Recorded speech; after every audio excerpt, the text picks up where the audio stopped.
wakati huu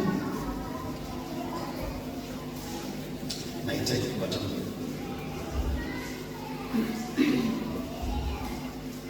akali. Na wengi tunasoma ndani ya andiko watu waelewe tunafundisha nini.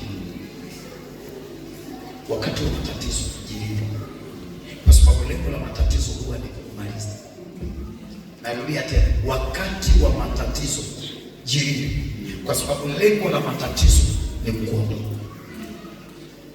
Usiruhusu matatizo ya kuua, usiruhusu matatizo ya kuondoa. Wakati wa matatizo jilinde. Epuka habari mbaya. Mara nyingi wakati wa matatizo tunakosa wajumbe wa habari njema, tunakutana na wajumbe wa habari mbaya.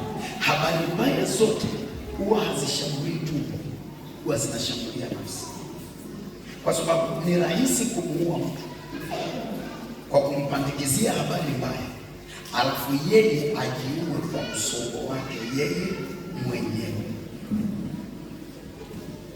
Watu wengi wanakufa si kwa sababu ya ugonjwa. Watu wengi wanakufa kwa sababu ya nini? Ya msongo. Lengo la habari mbaya ni kukuharibu moyoni, uanze kujitafuna wewe mwenyewe. Hiyo imeshindwa eti. Au unasema kama hiyo habari mbaya ni nini? Usiharibike kwa sababu ya taarifa. Iwe taarifa mbaya kuhusu mtoto, iwe kuhusu mume au mke, iwe kuhusu mzazi, habari yoyote mbaya ikiwa, unatakiwa kuelewa una kitu kimoja cha kujilinda nacho, ni kutafuta wewe unawezaje kuwa salama.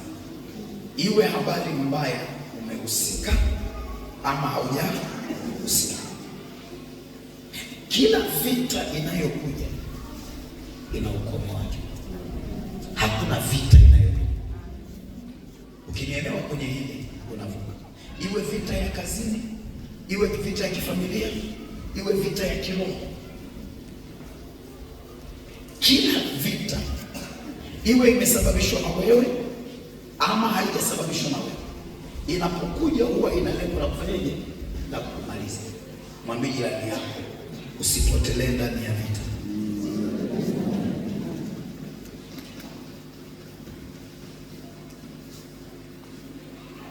Usipotelee ndani ya nini? Ya vita. Lengo la adui kukutisha ni ili utengeneze hofu. Haisemi. Lengo la adui kukutisha ni ili utengeneze nini? Hofu. Nitakupa hii. Dunia hii imesumbuliwa na korona, na watu wengi walikufa kwa nini? Sasa kama nikuulize, nini kiliwaua watu? Kilichowaua watu haikuwa korona. Kilichowaua watu wengi ilikuwa ni hofu. Kwa hiyo hata kupata mafua ya kawaida utasikia korona,